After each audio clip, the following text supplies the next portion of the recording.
할렐루야. 내가 사는 방법은 제목으로 하나님 말씀 나누겠습니다.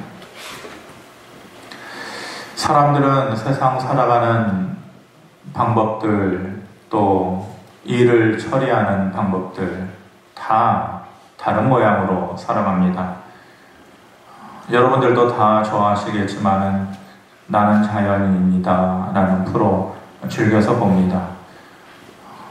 여러 사람들의 인생 이야기가 묻어져 나오고 있죠. 어떤 사람들은 젊었을 때 한때 잘 나가고 성공했다가 실패해서 자연으로 돌아가서 사는 사람도 있고, 또 어떤 사람들은 이겨낼 수 없는, 현대적인 의학으로는 고쳐낼 수 없는 병의 문제를 가지고 이제는 자연의 그 어머니 품으로 돌아가서 살겠다, 그런 마음으로 자연에 가서 사는 사람도 있고, 또 어떤 사람들은 사람들에게 상처를 받아서 이도저도 싫다, 이제 다 끊고 살아야겠다 싶어서 이제 그렇게 살아가는 사람도 있고, 또 어떤 사람은 옛날에 마음속 깊이 있었던 그 시골에서 아버지와 살았던 그 손길들이 이제 생각이 나서 이제 자기가 아버지의 나이가 돼가지고 이제 내가 그 아버지 생각하면서 살아야겠다, 이제 그런 여러 가지 사연들을 가지고 자연에서 살아갑니다. 참 다양한 삶의 모습들을 가진 그 인생 이야기를 볼 수가 있습니다.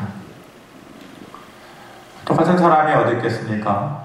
어떤 사람은 사람 많은 데에 있는 것을 좋아하는 사람이 있고, 또 어떤 사람은 사람 많은 데에 있는 데를 또 피하고 싫어하는 사람도 있고, 어떤 사람은 여기저기 돌아다니는 것을 좋아하는 사람도 있고, 어떤 사람은 혼자서 가만히 있는 것을 좋아하는 사람도 있고, 어떤 사람은 자기가 우울해지면은 누구에게라도 찾아가든지 전화를 하든지 말을 해가지고 그것을 풀어내는 사람이 있고, 그리고 어떤 사람은 그냥 혼자서 산책하면서 노래 들으면서 정리하는 사람도 있는 것이고, 삶의 심각한 문제를 만나게 되었을 때 어떤 사람들은 주변에 있는 인적 인프라를 다 활용해가지고 다 이 사람 저 사람한테 다 도움의 손길을 요청하면서 그렇게 그 문제를 풀어내는 사람들이 있는가 하면, 어떤 사람들은 그냥 혼자서 묵묵하게 그것을 해결하는 사람들도 있는 것이고, 이렇게 세상에는 각자 사람마다 다 다르게 그 세상을 살아가는 것입니다. 믿음의 영역도 그런 것이죠. 각자가 다 다른 모양으로 믿음의 모습을 가지고 살아가요. 정작 하나님은 한 분이신데 그 하나님 두고 하나님을 찾는 방법도 다 다르고 하나님을 만나는 방법들도 다 달라요. 뭐로 가도 서울로만 가면 된다라는 말이 있는데 믿음에 있어서는 그렇지 않아요. 어떻게 하든지 그냥 은혜만 받으면 되는 것 아니냐, 근데 그렇지 않다라는 거예요. 하나님을 만나는 방법에는 왕도가 있어요. 하나님을 만나는 것에는 방식이 있어요. 그 방식을 따르지 않고는 하나님을 만날 수 없어요. 그 길을 벗어나서는 결코 하나님을 만날 수가 없는 것이에요. 오늘 우리가 말씀을 통해서 믿음을 가지고 우리가 산다고 하는데 각기 다른 모양으로 하나님 앞에 나아가는 우리의 모습, 또 달라져 있는 우리의 모습에 한번 살펴보기를 원하고, 내가 어떠한 삶의 방식을 택하면서 살아가야 할까, 내가 세상을 살아가는 방법은 어떤 것인가에 대해서 다시 한번 돌아보기를 바랍니다. 본문의 다니엘, 지난 시간에도 얘기했지만은 정작 바벨론이라고 하는 제국에 끌려가기는 했지만은 남유다 사람에게 있어서 가장 높은, 가장 뛰어난 그러한 지식을 가지고 있었던, 그래서 바벨론의 느부갓네살 왕으로부터 인정받고 또 대우받고 보호받고 관리받고 그래서 얼마든지 성공할 수 있는 기회를 얻고 있었던 그런 사람이었어요. 그런데 아무리 그렇게 잘 나가봤자 잡혀가는 신세예요. 그 이상도 그 외에도 아닌 것이에요. 느부갓네살 왕 앞에 앉아있는, 서있는 그 다니엘의 모습, 어떤 모습일까요? 선생님 앞에 서있는 학생의 모습이라는 것은 연약할 수밖에 없는 거예요. 눈치 볼 수밖에 없는 거예요. 요즘은 뭐 안 그런지 모르겠지만은 예전에 우리 학교 다닐 때 교무실 문을 딱 열면은 그때부터 그냥 가슴이 콩닥콩닥거리고 모든 시선이 나한테 오는 것 같고, 선생님 앞에 학생은 어쩔 수 없이 약해지는 존재. 연예계에 있어서 연예계의 대선배 앞에서 이제 갓 거기에 입문한 그 작은 신인들은 눈치 볼 수밖에 없는, 한없이 작아질 수밖에 없는 그런 존재 아니겠습니까? 다니엘 당시에 다니엘과 느부갓네살 왕의 관계가 그런 것이죠. 느부갓네살 왕의 존재라는 것이 바로 그 엄청난 그런 존재였던 것이에요. 감히 넘볼 수도 없고, 그 앞에서 뭐라고 대꾸할 수도 없고, 뭐라고 말하면은 그냥 그렇게 할 수밖에 없는 그러한 엄청난 권위를, 위엄을 가지고 있는 존재가 바로 바벨론의 느부갓네살 왕이었습니다. 그런 존재 앞에서 아무리 강심장이라고 해도 눈치 안 볼 수 있겠습니까? 다니엘 입장에서 선택을 해야 되는 것이죠. 당장 내 눈앞에 있는 이 바벨론의 느부갓네살 왕의 마음에 들도록 그 마음에 맞는 삶의 결정을 하고 그것을 선택하고 살아가야 할지, 아니면 지금 당장 내 눈앞에 보이지 않지만은 하나님이 원하시는 그 길을 선택하고 살아가야 될지, 그것을 고민해야 되는 상황이에요. 눈치 봐야 되는 상황이에요. 그러한 존재 앞에 다니엘이 서 있는 거예요. 그런데 다니엘은 그런 걸로 고민하지 않아요. 다니엘이 세상을 살아가는 방법 어떤 것일까? 그리고 다니엘은 어떤 사람일까? 첫 번째로 그는 먼저 하나님을 구하는 사람이었어요. 오늘 본문의 배경이 이렇습니다. 느부갓네살 왕이 꿈을 꾸잖아요. 그 꿈 때문에, 그 꿈이 가져다주는 번민 때문에 잠을 이룰 수가 없어요. 꿈을 꾸었는데 회개망식한 신상이 나타나가지고 자기를 괴롭히니까 그림에서 보는 것처럼 그 신상, 그림에서 보는 것처럼 그 신상이 나오지 않습니까? 저런 꿈을 꾸는 거예요. 꼭대기에 있는 머리는 금으로 되어 있고, 또 가슴은 은으로 되어 있고, 배와 넓적다리는 노수로 되어 있고, 또 종아리는 쇠로 되어 있고, 발은 진흙으로 되어 있고, 이렇게 이런 모양의 엄청난 그 신상이 나와가지고 계속해서 자기를 짓누르는데 어찌할 방법이 없는 거예요. 결과적으로 우리가 잘 아는 대로 이 꿈의 내용이 어떤 것이에요? 이 머리 꼭대기에 있는 금이 최고 아니에요, 최고? 그러니까 지금 그 근동 지역에 그 패권을 가지고 있는 바벨론 제국이 이제 그 큰 힘을 가지고 있는 바벨론 제국을 얘기하는 것이고, 그리고 그 바벨론 제국이 쇠하고 나서 그 밑에 금보다는 못한 바사 제국, 페르시아 제국이 일어날 것에 대해서 얘기하는 것이고, 그리고 그 페르시아 제국이 알렉산더 제왕의 그 대왕의 헬라 제국에 의해서 멸망하게 될 것을 얘기하는 것이고, 그 헬라 제국은 로마 제국에 의해서, 그리고 나중에는 그 로마 제국이 멸망하고 나서 뿔뿔이 작은 조각으로 흩어지는 그러한 것에 대해서 얘기하는데, 다니엘이 잡혀간 때가 BC 605년이니까 이것을 기한으로 치면은 작게는 500~600년 정도의 역사의 흐름, 길게 보면은 1000년 역사의 흐름을 이 신상 하나를 통해서 보여주는 거예요. 누가 알겠어요, 이거를? 말해줘도 모를 판인데 꿈에서 이 신상이 나타나니 이걸 어떻게 알겠냐? 그래서 바벨론에 있는 모든 지혜자들을 불러서 해석해내라. 해석해내라. 그런데 꿈 얘기를 해주고 해석해라 그래야죠. 꿈 얘기 말해주지도 않고. 여러분들은 꿈을 꾸면 그 꾼 꿈을 다 설명할 수 있습니까? 내가 이런 꿈 꾸었다? 금방 잊어버리잖아요. 깨어나자마자. 말해줘도 모를 판인데 말하지도 않고 내가 꾼 꿈을 해석해내라 억지를 부리는 거예요. 그러니까 다니엘의 그 시대에 그 바벨론에 있었던 모든 지혜자들, 마술사들, 또 박수들 다 와가지고 왕이시여 말만 해주면 우리가 시간을 가지고 얼마든지 그것을 해석해내겠습니다. 그러는데 왕이 뭐라 그래요? 괜한 그 시간 끌려고 하지 말고 너희들의 잔머리 내가 모를 줄 아느냐? 지금 당장 해석해 놓지 않으면은 바벨론에 있는 모든 지혜자들을 다 죽이겠다. 다니엘과 그 세 친구를 포함해서 다 죽이겠다고 그렇게 하는 것이죠. 13절에 그래서 이렇게 말씀하십니다. 왕의 명령이 내림에 지혜자들은 죽게 되었고 다니엘과 그의 친구들도 죽이려고 찾았다. 이렇게 말합니다.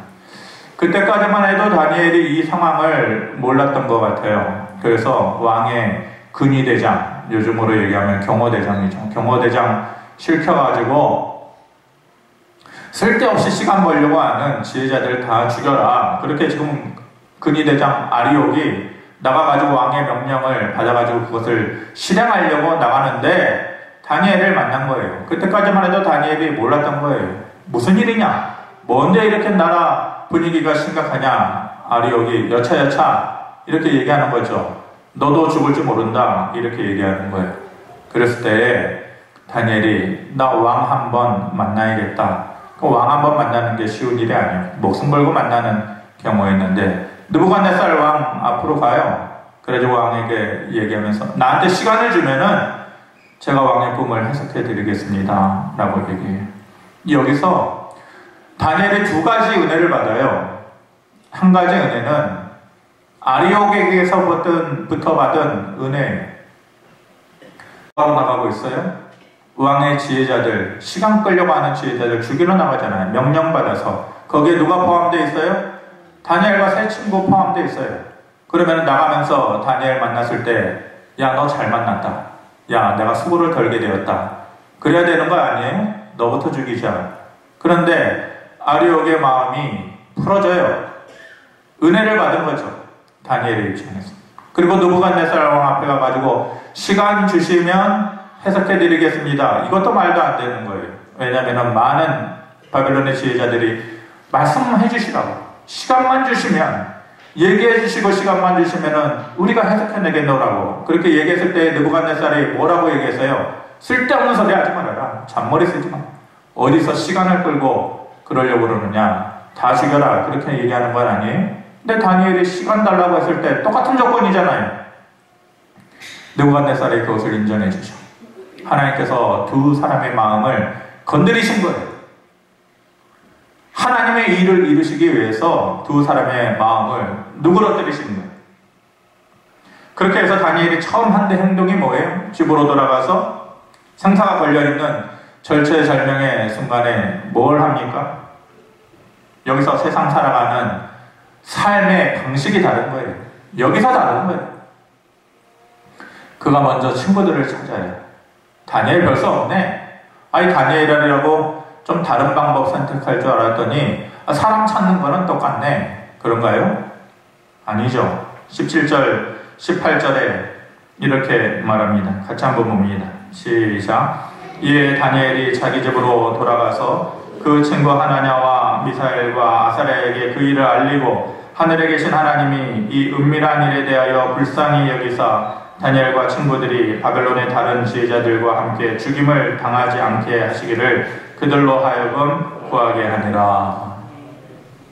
다른 세 친구들에게 알리고 그러면서 뭐라고 얘기해요? 다른 거 할 거 없다. 머리 맞대고 우리가 할 일이 없다. 다른 거 다 빼고 딱 두 가지 것만 기억하고 하라는 거예요. 첫 번째 것이 뭐예요? 하나님께서 이 일에 대하여 우리를 좀 불쌍히 여기달라.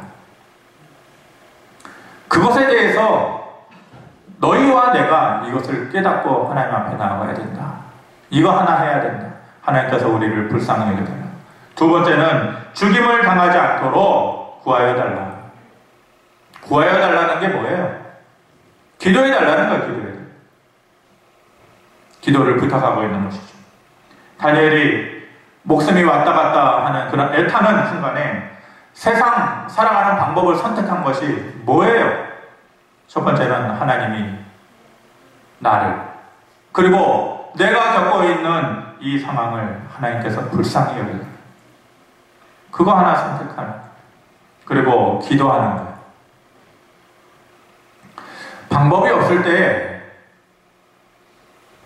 살다 보면 정말로 인간적으로 방법을 내놓을 수 없는 그런 상황에 맞닥뜨릴 때가 있어요.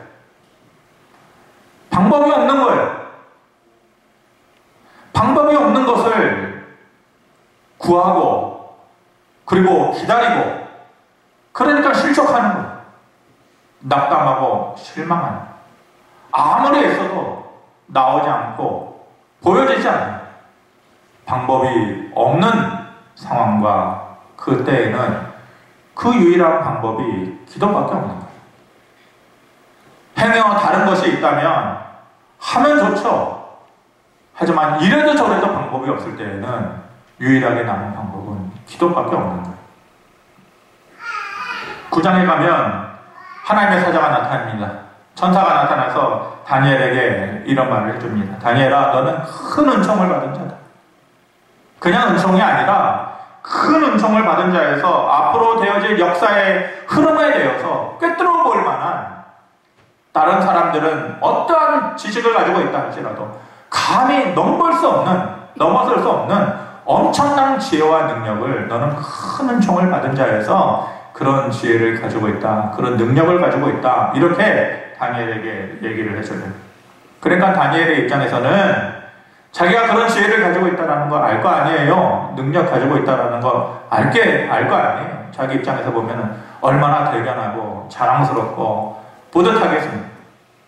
자기가 가지고 있는 그 지혜와 능력에다가 자기 친구들도 거기에 버금가는 지혜를 가지고 있으니 친구들 모아놓고 머리 맞대면은 얼마든지 이것을 헤쳐나갈 수 있을 것이다, 해석해 나갈 수 있을 것이다, 그렇게 생각했겠지만 다니엘은 자기가 가지고 있는 능력보다는 지금 이 순간만큼은 그 능력이 중요한 것이 아니고 하나님이 나를 불쌍히 여겨달라고 그 한 가지랑, 그리고 하나님 앞에 그 옷자락을 붙잡고 기도하고 매달리면서 기도하는 거지. 이게 다니엘이 세상을 살아가는 방식이었어요. 그러면서 뭐라고 합니까? 20절에 다니엘이 말하여 이르되 영원부터 영원까지 하나님의 이름을 찬송할 것은 지혜와 능력이 그에게 있음이로다, 이렇게 말합니다. 잔재주로 살아가는 것은 내 힘으로도 할 수 있어요. 어느 정도 노력하고 공부해서 잔지식으로 세상 살아갈 수도 있어요. 그렇지만 살고 죽는 것과 같은 그러한 인생의 문제 앞에서는 하나님의 능력이 다른 것으로는 대신할 수가 없어요. 그 큰 문제는 하나님의 능력으로만 해결할 수 있는 것이에요. 지혜와 능력이 여호와께 있다. 열왕기에 보면 솔로몬이 성전 짓고 그 앞에 기둥 2개 세워놓고 하나는 오른쪽에 있는 것은 야긴이다, 왼쪽에 있는 것은 보아스다, 이렇게 명명하잖아요.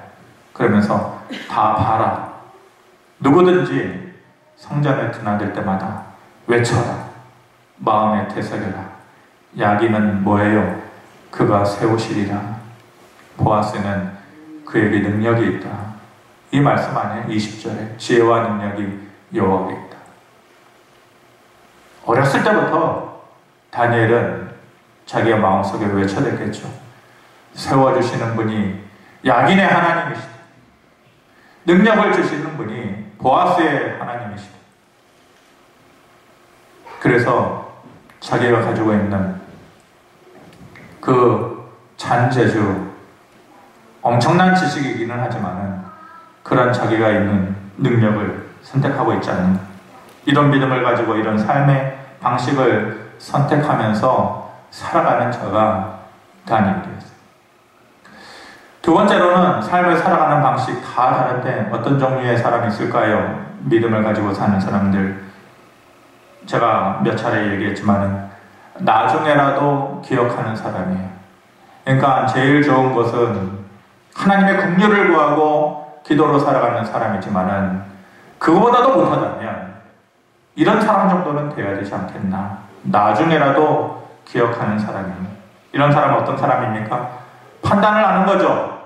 상황 판단을 하는 것이에요. 잘못됐다고 생각하면 빠르게 방향을 선회를 하는 거예요. 그리고 자기가 그렇게 받고 있는 피해를 최소화하는 것이죠.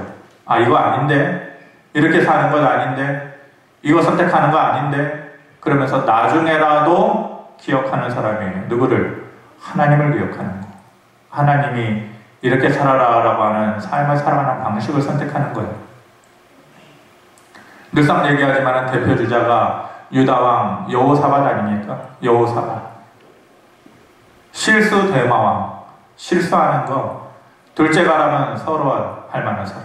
그런데 그렇게 자주 실수하지만은 꼭 나중에라도 하나님 앞에 자기 자신은 무릎을 꿇어요. 이거 아닌데 하나님 이거 제가 잘못한 것 아니에요? 잘못 선택한 것 아니에요? 나중에라도 깨닫는 거예요. 마태복음 21장에 포도원에 간 두 아들의 비유가 있잖아요. 아버지가 두 아들 불러다 놓고 얘들아 평상시 때 같으면 종들이 다 하겠지만 오늘은 참 힘들고 바쁘다. 너희들이 좀 도와줘야겠다. 큰아들아 좀 도와줄 수 있겠냐? 그때 큰아들이 당연하죠. 아버지 일인데 도와드려야죠. 둘째 아들 보고 너도 와서 좀 도와줘라. 근데 둘째 아들 늘 그런 모양이잖아요. 둘째들은 늘 그래요. 안 되는데요? 오늘 바쁜데? 친구들 만나야 되는데? 계획이 있는데? 그럼 못 가요. 그러는 거예요. 시간이 되었어요. 포도원에 가서 일손이 모자라가지고 일을 해야 되는데 첫째 아들이 야 아버지한테 간다고는 했는데 나 혼자 안 간다고 포도원 안 돌아가겠냐? 종들이 알아서 다 하겠지. 간다고 하고서 안 가요. 둘째 아들 어때요? 친구들 만나가지고 신나게 노는데 자꾸 마음에 걸리는 거예요. 야 아버지가 오죽하면 나한테 이런 부탁했을까. 안 간다고 했는데 야 오늘은 여기서 끝내자. 아무래도 포도원 가서 아버지 손길 좀 도와줘야겠다. 둘째 아들은 안 간다고 하고서 가잖아요. 나중에라도 깨닫고 가잖아요. 예수님께서 뭐라고 그랬어요? 누가 더 옳으냐? 누가 더 옳은 선택을 한 것이냐? 누가 더 옳은 삶의 방식을 선택하면서 살아가는 것이냐? 모르고잖아요. 누구라고 얘기하겠어요, 여러분들? 내가 이러면 안 되지. 이 길을 선택하면 안 되지. 이렇게 살아가면 안 되지. 이런 모양으로, 이러한 꼴로 내가 믿으면 안 되지. 세상에서는요, 늦으면 기회가 날아가요. 직장도 늦으면은 찍혀요. 나이 먹고 늦으면 할 수 있는 기회가 날아가요. 그런데 하나님 앞에서는 늦는 게 없어요. 지각성이 없어요. 하나님은 마음을 가지고 돌아오는 자는 오후 5시에도 그에게 일거리를 줘가지고 하루 먹고 살 돈을 주시는 분이 하나님이십니다. 뒤늦게라도 나중에라도 깨닫고 돌아오는 자, 그나마 괜찮은 거예요. 삶을 살아가는 선택에 있어서. 그런데 마지막 사람은 어떤 사람이에요? 더 이상 찾지 않는 사람이에요. 더 이상 찾지 않는다라는 것은 뭐예요? 찾았던 사람이에요. 하나님 찾았던 사람이에요. 근데 이제는 더 이상 찾지 않아요. 믿음을 가지고 산다라고 하면서 위험한 줄타기를 하면서 살아가는 사람들이죠. 이런 사람들이 많이 있습니다. 제 눈에 보기에는 많이 있는 것 같습니다. 처음에는 하나님의 긍휼과 기도로 살았던 사람이에요. 그러다가 조금 모자르면은 나중에라도 깨닫고 하나님 찾았던 사람이에요. 그런데 그러다가 이제는 슬그머니 자기의 삶을 살아가는 슬그머니 바꿔버려요. 처음에는 긍휼과 기도로 살아갔다가 그래서 못하게 되어서 이러면 안 되지. 나중에라도 깨닫는 삶을 살았다가 이제는 슬그머니 이제는 더 이상 찾지 않는 거예요. 자기 힘으로. 처음에는 은혜를 받고 또 하나님께서 주시는 기회도 얻었고 위기의 순간도 벗어나고 그렇게 해서 평안해졌는데 슬그머니 자기의 삶의 방식을 바꾸는 거예요. 그러면서 더 이상 안 찾아도 되지. 그렇게 생각하는 거예요. 이스라엘 백성들이 가나안 정복 전쟁 처음 할 때 여리고 성을 쳐 들어가야 되는데 자신이 없는 거예요. 도무지 이 성을 어떻게 무너뜨릴 수 있을까? 이중벽으로 되어 있는 그 철옹성과 같은 두려움이 있었어요. 이걸 우리가 어떻게 할 수 있을까? 하나님께서 가르쳐준 방법대로 했을 때에 그 전쟁에서 뜻밖의 처음 하는 정복 전쟁에 있어서 승리하잖아요. 그래가지고 이 사람들이 얼마나 기뻤을까요? 감사했나요? 금방 달라졌어요. 교만해졌어요. 저 멀리 있는 아이성을 보더니 야, 이건 여리고성보다도 작은 성인데 몇천 명만 올라가가지고 치면은 될 거 아니야. 그 전에는 하나님께서 어떻게든지 우리를 좀 도와달라. 어떻게 이 여리고성을 우리 힘으로 치겠냐고 두려운 마음에 간절한 마음에 하나님 찾았던 자리인데 금세 바뀌는 거예요. 슬그머니 삶의 방식을 바꾸는 거예요. 야, 그냥 올라가자. 그냥 올라. 처참하게 깨지고 뭉개지잖아요. 물론 그들 안에 죄악을 저지른 잘못된 사람의 범죄도 있었지만은 가장 큰 문제는 그들의 삶에 살아가는 삶의 방식의 선택이었어요. 교만함이죠, 교만함. 더 이상 안 찾아도 된다라고 하는 교만함. 더 이상 부르짖지 않아도 된다라고 하는 그 교만함이 있었던 거예요. 그러면서 엄청나게 깨지고 그리고 나서 이제 눈 반짝 떴더니 잠시 정신이 돌아온 거죠. 하나님, 우리가 잘못했습니다. 지금 우리가 하나님 의지해서 올라가서 싸울 테니 하나님 도와주세요. 하나님께서 뭐라고 그러셔요? 아니다. 잠깐 기다려라. 지금은 아니야. 지금은 기다려. 너희가 올라가 봤자 또 질 거야. 그런데 뭐라고 해요? 알겠습니다, 하나님. 하나님께서 그렇게 말씀하시면은 때를 기다리겠습니다. 그렇게 하나요? 안 그래요. 안 그래요. 하나님께서 아니야. 지금 아니야. 지금 올라가도 너희 질 거야. 근데 가랄 때는 안 가고 지금 가지 말라고 그러는데 아니에요. 그래도 올라갈게요. 하나님 도와주세요. 그러면서 올라가가지고 또 깨지잖아요. 고집 부리는 거죠, 고집. 그러면서 자기 자신의 생각에 자꾸만 하나님을 껴 맞추려고 하는 거예요. 하나님, 그게 믿음이라고 생각하는 거예요. 믿는 자에게는 능치 못할 일이 없습니다. 거기다가 갖다 붙이는 거예요. 하나님 하지 말라는데 고집 부리는 거예요. 하나님을 자기 생각에 껴 맞춰요. 자기 욕심에 껴 맞춰요. 자기 목표의식에 껴 맞춰요. 그러면서 하나님 해주시면, 그리고 안 해주시면 자기가 그렇게 얘기해요. 교만함, 그리고 무지함, 고집스러움. 그러면서 슬그머니 삶을 살아가는 방식을 바꾸는 거예요. 그렇게 안 해주면은 이제는 찾지 않는 거예요. 우리가 세상을 살아가는 삶의 방식은 어떻습니까? 중요한 것은 이 세 가지 방식 중에 내가 어떤 것이냐를 깨닫는 것도 중요하지만은 내가 앞으로 내 삶의 방식이 어떤 것으로 변해가야 할 것이냐를 생각하는 것이 더 중요해요. 긍휼과 기도를 구하면서 사는 삶일까? 아니면은 좀 부족하더라도 나중에라도 깨닫는 삶일까? 아니면 슬그머니 내가 삶을 살아가는 방법을 바꾸고 더 이상 찾지 않는 삶입니까? 내가 어떤 삶을 살 것인가? 그것을 깨닫는 것이 매우 중요한 것입니다. 말씀을 마치면서 한 사람의 이야기를 좀 하려고 합니다. 제가 누군가의 간증을 들은 것은 꽤 오래됐어요. 왜냐하면 듣기 싫었어요. 요즘 돌아다니면서 간증한다라고 하는 사람들이 장사꾼 같고, 그리고 코로나가 지나고 나서 또 부흥회나 또 간증 집회를 한다 그러면은 예전에도 그랬지만은 유명한 사람 안 불러요. 돈도 많이 달라고 그러고 뭔 돈을 그렇게 많이 달라고 간증하면서. 그건 다 연예인들 간증하러 다닌다고 하고 뭐 그렇게 돈을 달라고 그래요. 그래서 그냥 겉멋에 들어서 아니 들어보면은 내용도 없어요. 알맹이도 없고. 근데 뭐하러 그런 돈을 들여서 간증을 듣고 간증 집회를 합니까? 간증을 안 들은 지 꽤 됐어요. 그런데 우연히 인터넷을 보다가 여러분들 뭐 기억하실지 모르겠는데 뭐 사진에 보면은 하나 최성규 아나운서라고 있어요.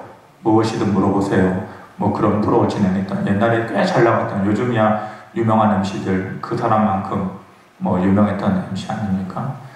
최성규 아나운서 서울역 노숙자들의 형님 되다 대보되다 뭐 이런 게 있어서 이 사람 아는 사람인데 그러고 보니 안 본 지 꽤 오래됐네. 뭐하고 살까? 근데 뭐 하면서 사는데 서울역 노숙자들의 대부가 되었다고 이럴까? 뭔가 궁금해지더라고요. 이리저리 또 찾다가 간증하는 것을 보았어요. 완전히 새 사람이 되고 삶이 완전히 달라졌더라고요. 참 놀라운 변화를 경험했던 것이죠. 이 사람이 집안이 철저하게 불교 집안이에요. 본가도 그렇고 처가도 그렇고 완전히 불교 집안이에요. 우상성기들. 그리고 집안에 절을 두고 그렇게 가문 대대로 그렇게 우상을 섬기는 그런 집안. 대학교에서도 불교 학생회장을 하면서 적극적으로. 근데 좋은데 교회 다니는 사람이 그렇게 밉더라고요. 그렇게.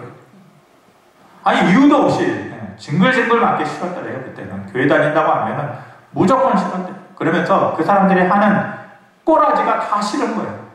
왜 모이면은 질질지 않아요? 왜 교회 다니는 사람은 맨날 그렇게 질질지 않아요? 그리고 이렇게 몰려다니냐? 깡패처럼 몰려다니냐? 그리고 가만히 보면은 자기 주변에 교회 다닌다고 잘 사는 사람도 없대래요. 오히려 세상적으로 우상 섬기고 집안에 절 들여다 놓고 사는 사람들이 오히려 더 잘 살더래요. 그러니까 교회 다니는 사람은 별볼일 없다. 징글징글 맞다. 그렇게 생각했더라고요. 집안에 아들이 없는 집안, 딸이 없는 집안이었대요. 아들만 있는 가문이 있잖아요.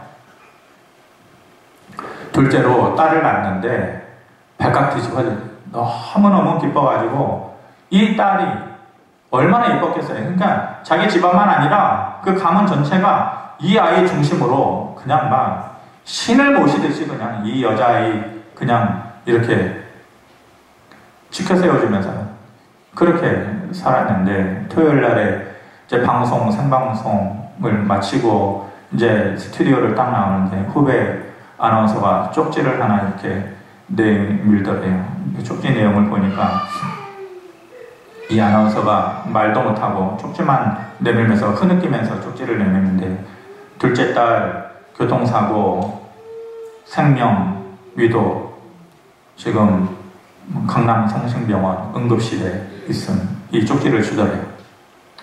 그래가지고 완전히 그냥 세상이 뒤집어지는 듯한 그런 느낌을 받고 그 여의도에서 강남 성심병원 대림에 있는 성심병원 10분 정도면 가는 거리인데 자동차를 몰고서 이제 갔더랍니다. 내용인즉슨 이 3살 된 그 딸아이, 그 신처럼 멋있던 딸아이가 그 집 앞에 나와 있는데 2.5톤의 이삿짐 그 트럭이 얘를 모르고 바퀴로 얘를 후진하면서 깔아뭉갠 거예요. 근데 이제 이 트럭 기사가 뭔가 이렇게 덜컹 하는 느낌이 나니까 운전해보신 분들은 아실 거예요. 이거 뭐가 걸렸나? 근데 확인하기 위해서 다시 전진을 해가지고 다시 앞으로 간 거예요. 그러니까 이 조그만한 여자아이가 2번을 2.5톤 트럭에 깔려가지고 직사를 한 거예요. 거기에서. 그 현장에서 직사한 아이를 살려보겠다고 그 대림에 있는 강남 성심병원으로 데려다 놓은 거예요. 응급실에 데려다 놓은 거예요. 죽은 아이. 그 아빠가 이제 여의도에서 10분 거리에 있는 거기를 가는데 영등포 로타리를 거쳐서 가야 되는데 이 잠이 옵니까?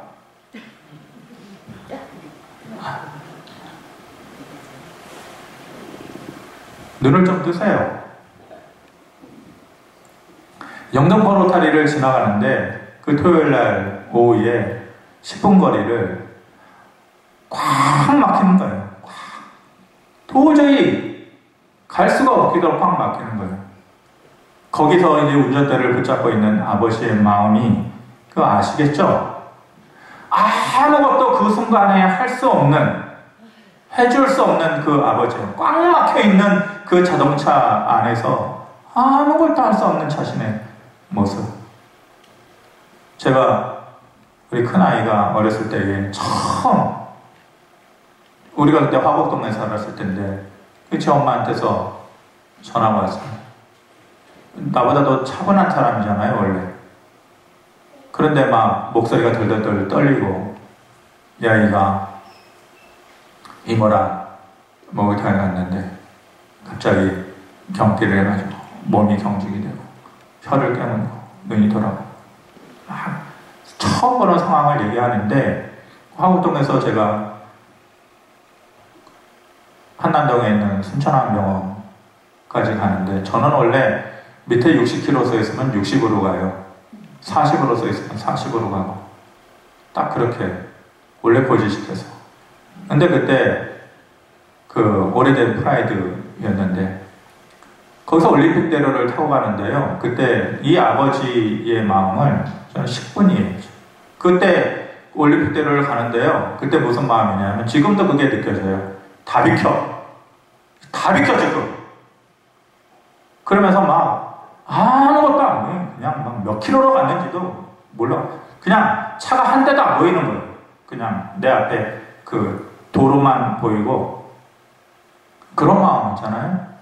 근데 이 아나운서가 아무것도 하지 못하고 거기 꽉 막혀 있는 자기 자신의 그 초라한 모습 거기 있는데 자기도 모르게 울부짖었대요.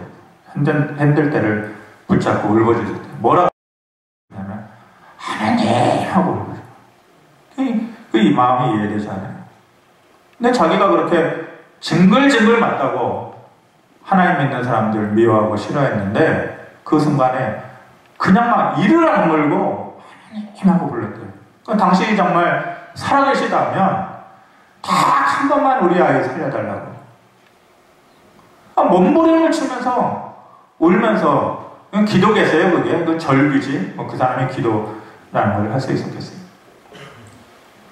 10분 거리를 1시간에 이제 갔더니 응급실을 문을 딱 여니까 그 장모님은 땅바닥에 앉아가지고 그냥 땅을 치고 통곡을 하고 있고 아내는 그냥 저만 쳐가지고 벽에다가 자기 머리를 갖다가 찍고 부딪히고 있잖아요. 야 이거 큰일이 들었던 얘기지만 큰일이에요.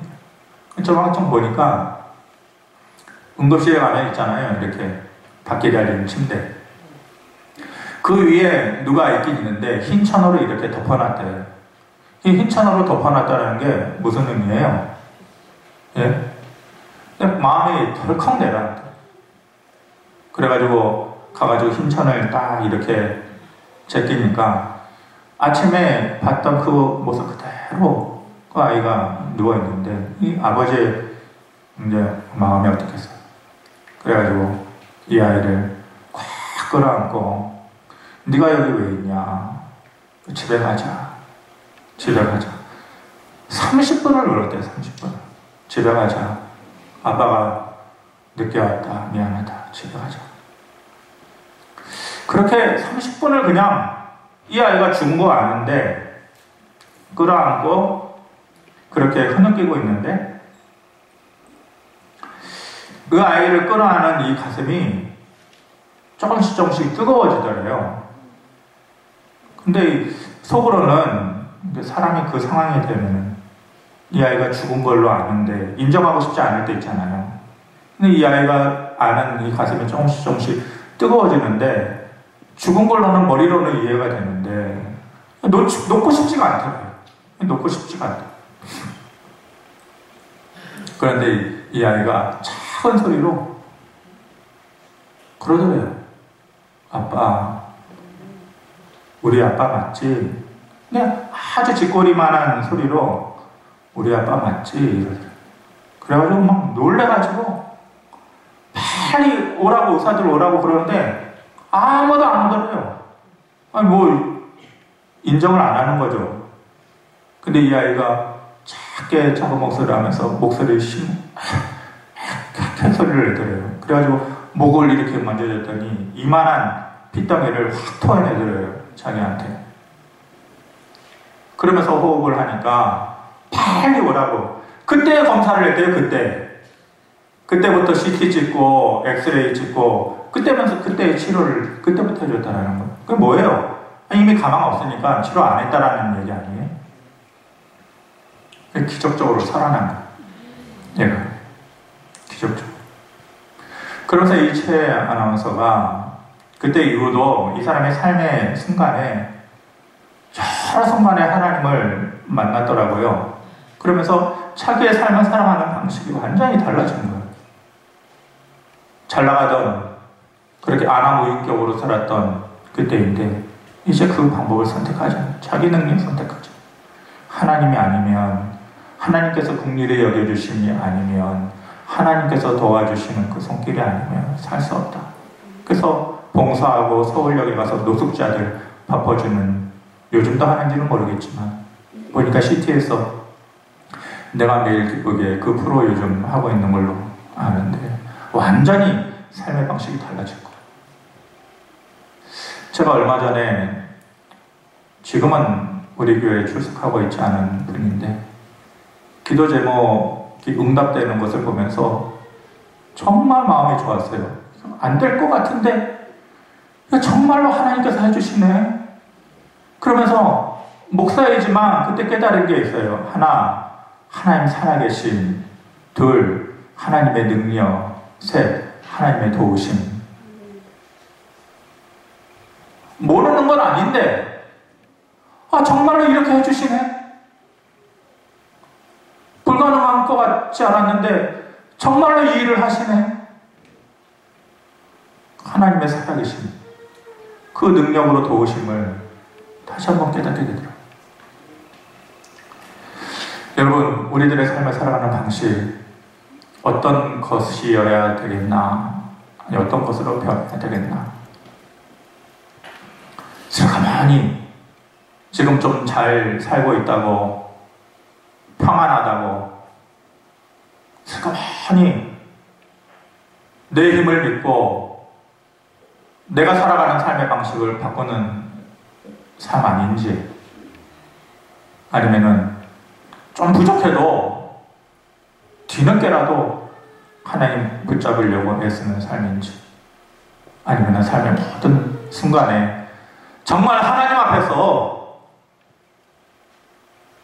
낮은 모습으로 무릎 꿇고 미천한 척하고 하나님 긍휼히 여겨달라고, 하나님의 긍휼하심을 구하면서 순간마다 하나님 도와달라고 기도하면서 사는 삶인지, 우리의 삶이 어떤 삶인지, 어떤 삶이어야 하는지 다시 한번 생각해보고 또 결심하는 저와 여러분들의 믿음과 삶이 되기를 바랍니다. 고마우신 아버지 하나님, 우리가 부족합니다. 또 부끄럽습니다. 하나님, 우리를 긍휼히 여겨 주시옵소서. 그리고 하나님의 능력의 손으로 우리를 다시 세워 주시옵소서. 잃어버린 것들은 다시 찾게 해주시고, 오랜 기간 눈물 뿌리면서 기도하는 것들은 이제는 보게 하시고, 그렇게 살아계신 하나님을 느끼면서 살아갈 수 있도록 도와주시옵소서. 예수님의 이름으로 기도합니다. 아멘.